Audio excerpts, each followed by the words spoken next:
गाय मां की संख्या कम होती जा रही है। मैं वित्त मंत्री जी से कहूंगा कि उत्तर प्रदेश में गाय को बढ़ाने के लिए और गाय के मिल्क का प्रोडक्शन बढ़ाने के लिए क्या कोई योजना ऐसी लाएंगे जिसमें भैंस के मिल्क से जो उसका फैट कंटेंट है, क्योंकि ज्यादा होता है, लेकिन क्वालिटी गाय के दूध में बेटर है, तो क्या सरकार इस पर सोचेगी कि काऊ के दूध को खरीदने का इंतजाम करेंगे कम से कम 4 रुपए ज्यादा दे करके? क्योंकि आपका तो सबसे बड़ा बजट है। अगर सबसे बड़ा बजट है तो फिर गाय के मिल्क के लिए क्यों बजट ना हो? ये बात मुझे इसलिए याद आ गई कि नेता सदन ने कहा कि कन्नौज को भी हमने कुछ दिया है।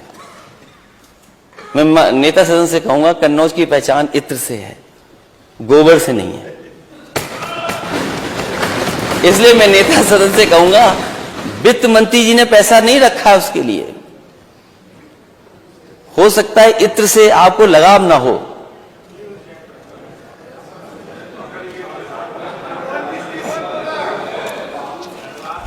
इत्र से लगाव ना हो,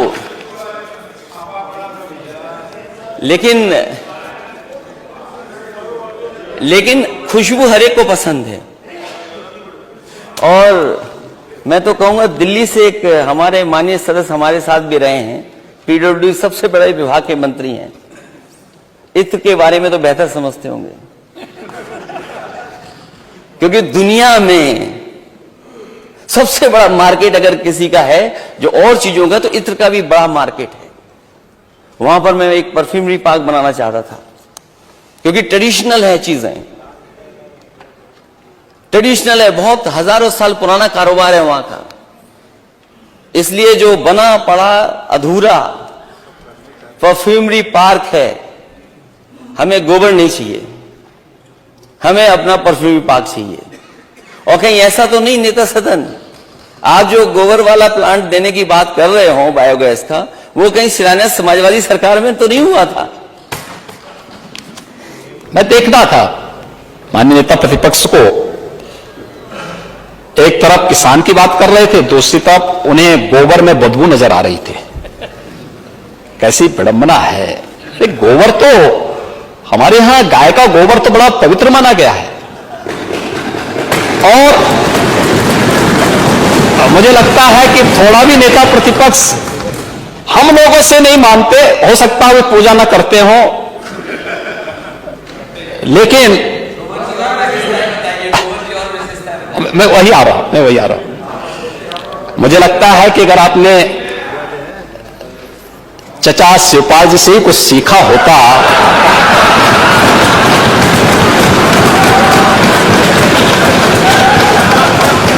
तो पूजा कैसे होती है, और पूजा में जब स्वीकार कर लेना,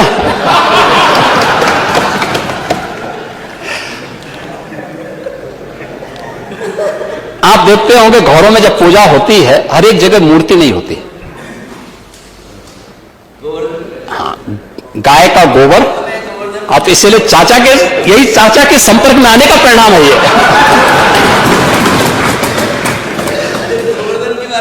ओह, तो इसीलिए तो हम कह रहे हैं कि आप उस गोवर्धन को कहते थे कि गोबर हमें नहीं चाहिए। आप मुझे बताइए, कृषि प्रधान देश भारत की कृषि प्रधान व्यवस्था बगैर गाय की नहीं हो सकती, और बगैर गाय के गोबर से नहीं हो सकती है।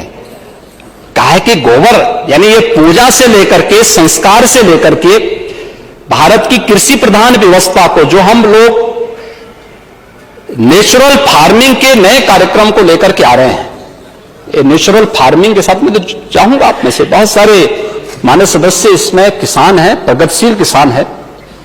आप देखना, नेचुरल फार्मिंग आपके पेस्टिसाइड, फर्टिलाइजर और केमिकल की जितनी समस्या, यानी जो भी ये इससे इफेक्ट, साइड इफेक्ट है, इससे मुक्त करते हुए आप एक ऑर्गेनिक प्रोडक्ट देने की स्थिति में होंगे।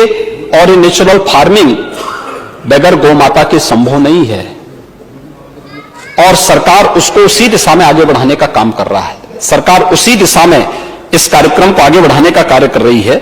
लेकिन आपको गाय के गोबर में बदबू आती है, क्योंकि अगर आपने पूजा किया होता, गाय के गोबर को लक्ष्मी के रूप में रखा होता, तो भारत की समृद्धि का प्रतीक तो वहीं से प्रारंभ होता है। संभवतः आप ये प्रश्न यहां पर नहीं किए होते और होने की आवश्यकता नहीं है। लेकिन जो बात यहां पर नेता प्रतिपक्ष ने एक बात कही, आज तो गोबर से अगरबत्ती भी बन रही है। अगरबत्ती, धूप अगरबत्ती भी बन रही है, और मुझे लगता है कि अगर आप पूजा करते जरूर जलाते हैं। वैसे जलाना चाहिए, अच्छा है, लेकिन आपने फिर भी गौ को गौ माता कहा, मैं इसके लिए आपको धन्यवाद दूंगा।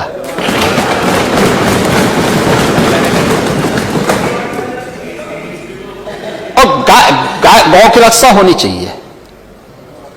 अगर हमें प्राकृतिक खेती का यानी नेचुरल फार्मिंग के प्रधानमंत्री जी के विजन को जैसे धरातल पर उतारेंगे, बहुत सारे हमारे प्रगतिशील किसानों ने इस दिशा में कार्य प्रारंभ किया है, उसके अच्छे परिणाम सामने आए हैं, उसके ट्रेनिंग के कार्यक्रम चल रहे हैं। और बजट में बुंदेलखंड को तो हम लोगों ने खासतौर पर इसके लिए चयनित किया, उसके लिए धनराशि की व्यवस्था की है। गंगा के तटवर्ती क्षेत्रों में 5-5 किलोमीटर के दायरे में भी इस कार्यक्रम को आगे बढ़ाने के लिए सरकार इस कार्यक्रम को आगे बढ़ा चुकी है, और हम चाहेंगे कि जो भी इस प्रकार के अन्नदाता किसान हैं वे इसके साथ जुड़ जाएंगे तो इसका लाभ उन्हें प्राप्त होगा।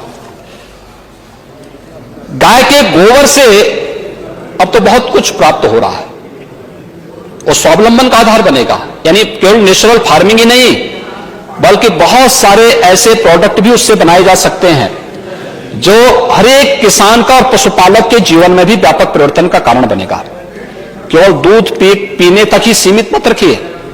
और मुझे लगता है कि अगर गाय का दूध के बजाय मुझे लगता है कि गौ माता की सेवा सचमुच किए होते नेता प्रतिपक्ष, तो संभवतः गाय माता की भाषा बोले भी होते, बड़ी सार्व बुद्धि से अपनी बात कहे होते। लेकिन भैंस के दूध का ज्यादा असर भाषण में दिखाई देगा, गाय का कम था।